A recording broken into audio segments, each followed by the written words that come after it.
Ladies and gentlemen, the President of the Republic of the Philippines, His Excellency Ferdinand R. Marcos Jr.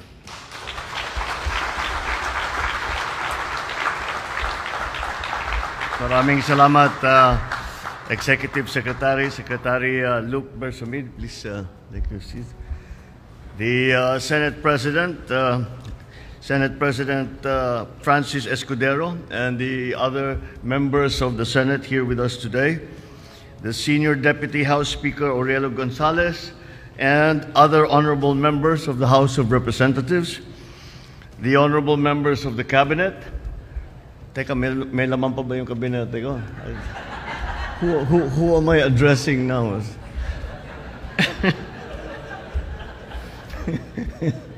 We are in flux.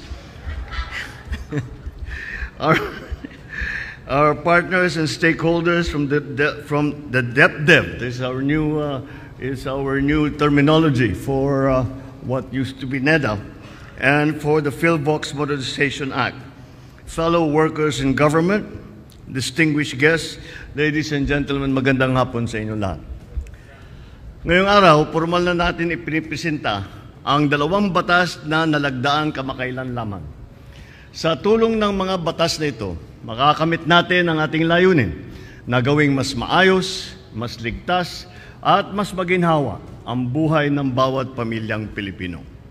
Sisimulan natin sa pagpapatibay sa NEDA upang maging isang ganap na kagawaran, ang Department of Economy, Planning and Development or DepDev ngayon, ang NEDA. Marami ang nagtatanong, bakit pa ba natin kailangan yung DepDev? Sa mga nakaraang taon, nakita natin maraming mahuhusay na plano ang nananatiling plano na lamang. May mga proyektong inaprubahan, ngunit hindi lahat ay kaagad nating naisasagawa. Magiging katuwang natin ang DepDev sa pagtiyak sa paggamit ng ating pondo na ipapatupad ang programa ng wasto at naghahatid ng pakinabang sa mamamayan. Titiyakin natin ng DepDev na ang DepDev na pagka may ipinangakong tulay, paaralan, health center, mga kalsada, ay matatapos sa tinakdang panahon at magagamit ng isang bayanan. Hindi lang po puro plano. Dapat nakikita at nasusubaybayan natin ang progreso ng ating mga proyekto. Sa ilalim ng DepDev, mas madali na rin matutukoy kung aling proyekto ang dapat palawakin, alin ang kailangan ayusin, at alin naman ang dapat nang itigil para mas maging kapaki-pakinabang para sa mga Pilipino. Kaya naman, may iwasan na natin ang nasasayang na pondo, panahon, at pagkakataon sa paglilingkod. Upang magampanan ng DepDev ng maayos ang kanilang tungkulin, umaasa ako makikipagtulungan sa atin ang iba't ibang ahensya ng pamahalaan. Hamon ko sa gabinete at mga pinuno ng ahensya, siguruhing matatapos ang mga proyekto ng ayon sa schedule at sa budget.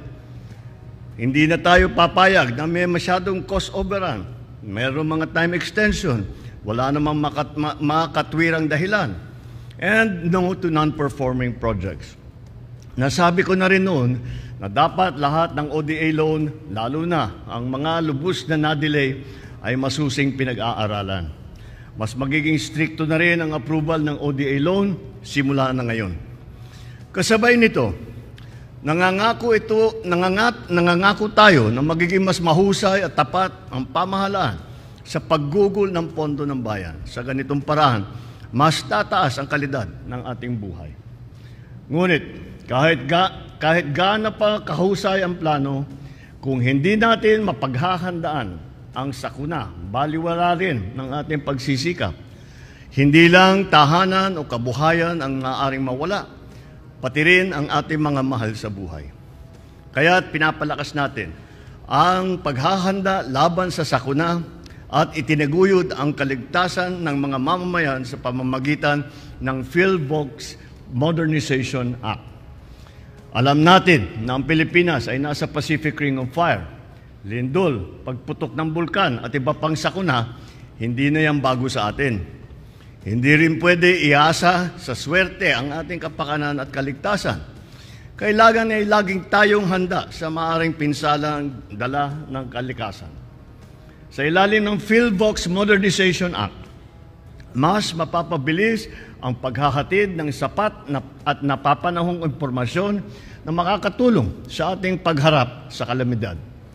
Sa ilalim ng PhilVox Modernization Act, tataasan natin ang taunang pondo ng ahensya sa loob ng 5 taon upang makabili sila ng mas modernong kagamitan at makakapagpagawa ng mas makabagong pasilidad.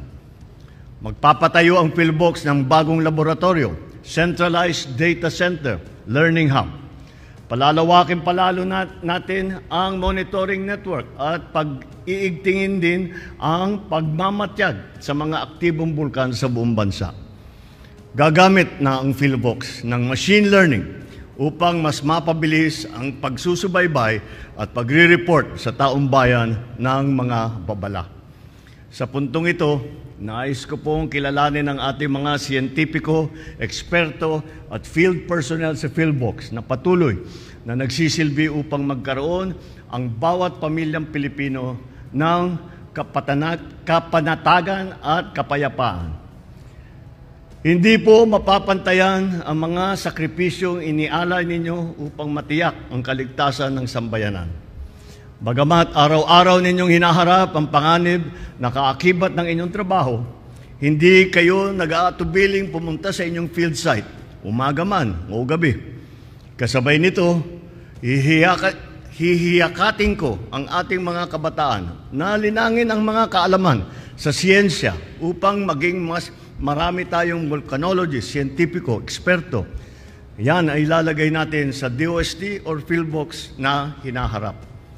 Ang hamon ko sa DOST at PhilVox, panatilihin ninyo ang mataas na kalidad ng inyong serbisyo, ang profesionalismo, ang pagmamahal sa bansang Pilipinas sa inyong mga kawani.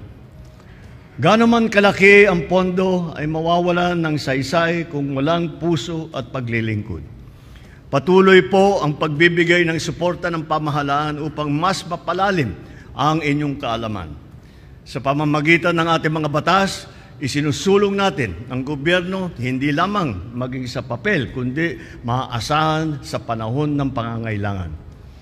Hindi lang nakatuon sa mga malaking proyekto, kundi sa kalidad ng buhay ng bawat Pilipino. Hindi magiging ganap ang 2 batas na ito kung hindi dahil sa pagkakaisa at pagtutulungan ng lehislatura at ehekutibo. Patunay lamang na kapag kapakanan ng taong bayan ang inuuna, mas mabilis nating makakamit ang inaasam nating resulta. Muli, maraming salamat po sa ating mga mambabatas. Sama-sama po tayo magtulungan upang maitatag ang isang bagong Pilipinas na mapayapa, makatarungan, at may malasakit para sa lahat. Maraming salamat po. Mabuhay ang bagong Pilipinas. Thank you, Mr. President.